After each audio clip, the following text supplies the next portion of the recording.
Assalamualaikum warahmatullahi wabarakatuh. Halo teman-teman semua, kembali lagi dengan aku Mutiara Syifa di Himara Podcast. Hari ini di pagi yang cerah ini, kami sudah kedatangan tamu spesial ini jauh-jauh dari Polres Kebumen. Boleh diperkenalkan dulu Bapak? Oke, baik. Kami dari Polres Kebumen, nama saya Nur Hadi, pangkatnya Ibda, jabatan saya Kasubag Strajemen dan RB. Rumah di Jalan Sarbini Gang Jati nomor 8. Dan sebelah saya ada rekan saya, monggo diperkenalkan. Saya rekan Ibda Rodi. Saya aslinya Tasik. Tasik itu kota Kisik, jadi sana kidul, bocor gitu. Oke. Sehari-hari saya di Polres di bagian Bakren Paur Subakren Polgar. Alhamdulillah hari ini Manduat Kebumen telah melaksanakan apel pagi bersama bapak-bapak dari Polres. Ini Masya Allah sekali, kami suatu kehormatan bisa kehadiran beliau-beliau ini dalam rangka pembinaan untuk menanggulangi kenakalan remaja gitu ya Pak. Betul. Boleh dijelasin dulu mungkin tujuannya dan sasarannya siapa sih Pak gitu? Baik, jadi kami dari Polres Kebumen mengamati, mencermati dan mengevaluasi pada akhir-akhir ini banyak terjadi kenakalan remaja yang berupa tawuran. Ada beberapa kali terjadi tawuran di wilayah Kebumen. Oleh karena itu kami dari Polres Kebumen atas perintah Bapak Kapolres untuk melakukan pembinaan ke sekolah-sekolah melalui sebagai pembina upacara pada upacara hari Senin atau kegiatan lain, dengan harapan kita melakukan upaya preventif supaya kejadian-kejadian serupa berupa tawuran remaja yang terjadi di Kebumen akhir-akhir ini tidak terjadi lagi. Oke, kalau boleh tahu sejauh ini nih, Bapak sudah melakukan sosialisasi atau pembinaan ya kepada beberapa sekolah. Kalau boleh tahu di mana saja Pak? Baik, jadi kami dari Polres Kebumen, dari Polsek jajaran Polres Kebumen semuanya ditugaskan untuk melakukan pembinaan ke sekolah-sekolah yang ada di seluruh wilayah Kabupaten Kebumen. Oke, kalau boleh tahu nih kan kenakalan remaja kan nggak cuma dari tawuran ya, ada berbagai macam yang bisa dibilang itu termasuk dari tindak pidana. Boleh dijelasin Pak mungkin apa saja dan bagaimana cara menanggulanginya? Baik, jadi beberapa hal kenakalan remaja yang ternyata kenakalan itu sudah melanggar hukum. Antara lain seperti tindakan bullying, perundungan kepada temannya, penganiayaan terhadap teman-temannya, kemudian perkelahian, melakukan aksi balapan liar di jalan, kemudian melakukan aksi tindak pidana yang lain seperti terlibat juga dalam penggunaan minuman keras dan lain sebagainya. Oke, kalau dari yang udah dijelasin nih, kan banyak sekali ya jenis-jenis kenakalan remaja. Lalu apa sih yang dari pihak polisi sendiri untuk menanggulanginya selain dari pembinaan gitu Pak? Dari Kepolisian Resort Kebumen tentunya melakukan upaya-upaya preventif dengan pembinaan-pembinaan tersebut supaya tidak terjadi. Namun manakala sudah terjadi, tentu Polri akan bertindak tegas sesuai dengan aturan hukum yang berlaku. Karena hukum berlaku untuk siapa saja, entah itu orang tua ataupun remaja. Semuanya adalah harus patuh dan tunduk pada hukum yang ada. Baik. Wah, ternyata kenakalan remaja di daerah Kabupaten Kebumen ini sudah lumayan banyak ya Pak ya. Makanya diperlukannya pembinaan dari bapak-bapak dari Polres ini. Lalu menurut Bapak apa sih yang perlu kami sebagai remaja atau pelajar di rumah nih perlu dilakukan untuk dalam upaya pencegahan itu sendiri Pak?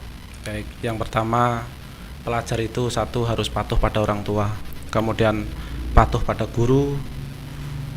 Dengan dua kegiatan tersebut tentu juga nanti pelajar akan patuh pada hukum.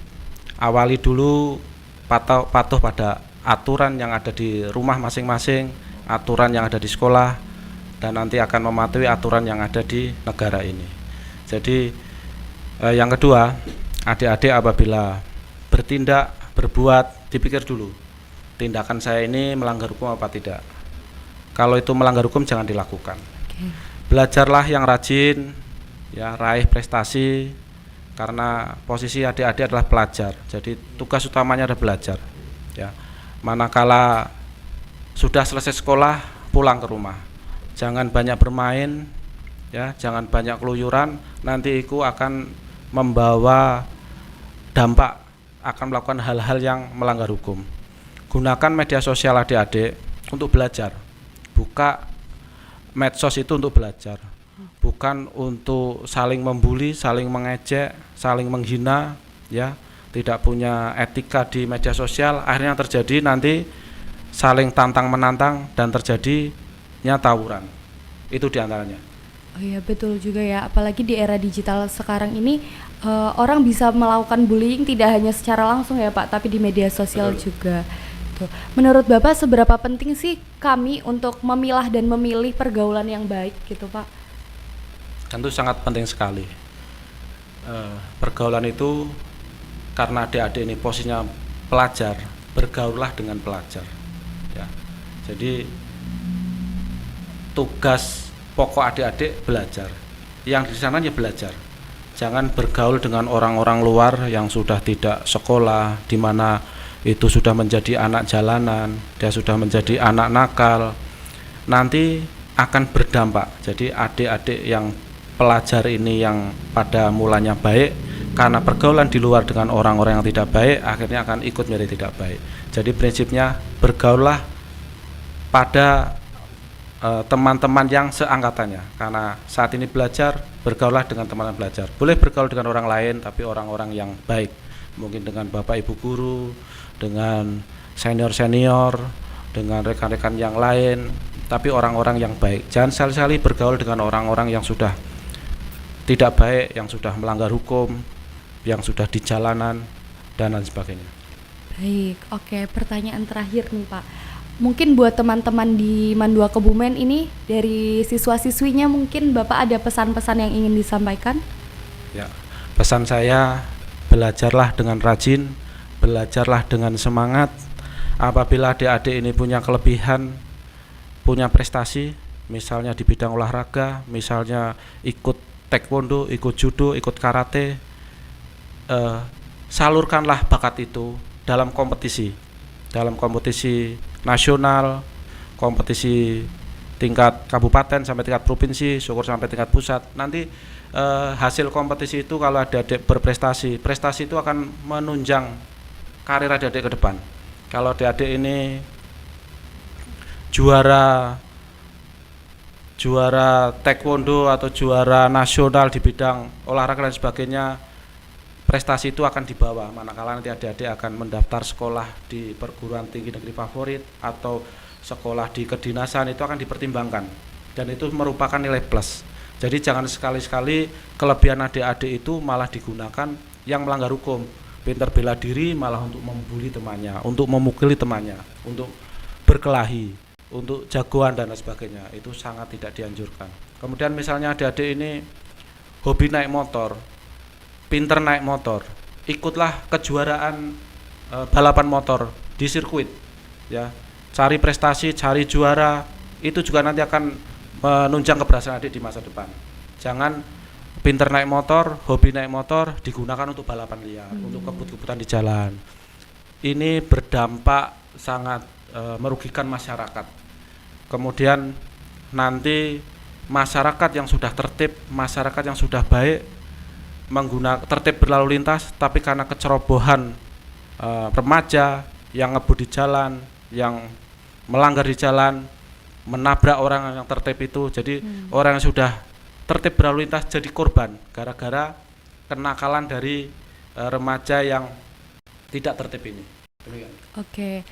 Jadi itu teman-teman perlu diingat ya, bahwa kelebihan kita akan menjadi prestasi apabila digunakan sebijak-bijaknya gitu ya Pak. Oke, alhamdulillah episode kali ini sudah berakhir. Terima kasih banyak kepada bapak-bapak. Oh ya, dari bapaknya mungkin ada yang mau ditambahkan buat teman-teman di rumah? Ya, tambahan saya silakan belajar yang baik, gunakan medsos juga hal-hal yang positif, karena sekarang banyak sekali medsos yang intinya kurang baik bagi anak-anak. Makanya silakan gunakan untuk HP itu hal-hal yang positif, khususnya untuk belajar. Kalau pulang sekolah ya, kalau memang sudah waktunya pulang, silakan pulang, nggak usah keluyuran kemana-mana. Karena apa? Nanti efeknya bisa ikut berbaur dengan anak-anak yang gelandangan maupun yang pengangguran, akhirnya bisa menjadikan suatu permasalahan perkelahian atau jadi ikut-ikutan gitu. Intinya silakan, yang penting belajar, ingat masa depan. Tuh. Pentingnya belajar dan ingat selalu masa depan. Wah, terima kasih Bapak. Saya tambahkan, jadi yang tidak kalah penting adalah masalah lalu lintas. Jadi di Kebumen itu kecelakaan lalu lintas itu sering terjadi, dan kebanyakan kalau dievaluasi adalah yang laka itu adalah di kalangan usia anak pelajar. Oleh karena itu saya menghimbau kepada adik-adik pelajar, adik-adik MAN, kalau berkendara di jalan, berkendara yang sopan, yang wajar, nggak perlu kebut-kebutan. Taati rambu-rambu lalu lintas, tidak perlu buru-buru, taati pengguna jalan yang lain, sehingga tidak terjadi kecelakaan. Kalau sudah kecelakaan itu yang rugi juga diri sendiri, sampai patah tulang, sampai meninggal dunia. Itu nanti yang seharusnya adik-adik itu kalau fisiknya sehat, fisiknya bagus, tidak patah tulang, itu bisa ikut seleksi di sekolah-sekolah kedinasan, misalnya masuk menjadi seleksi di Polri, di TNI atau di mana saja. Tapi karena adik-adik cacat, sudah tentu nanti di tes awal itu akan gugur karena sudah cacat. Sekali lagi, hati-hati di jalan, tidak perlu ngebut, sopan satu di jalan harus dijaga, patuhi rambu lalu lintas supaya Kebumen ini aman, tidak ada kecelakaan, masyarakat nyaman. Oke, terima kasih sekali atas waktunya Bapak. Semoga apa yang disampaikan dapat bermanfaat bagi kami nanti yang menonton. Oke, terima kasih teman-teman. Kami sudahi dulu episode kali ini. Sampai berjumpa di episode selanjutnya. Jangan lupa di like, komen, dan share ke seluruh platform yang kalian punya. Dan terima kasih. Saya Mutiara Syifa. Wassalamualaikum warahmatullahi wabarakatuh.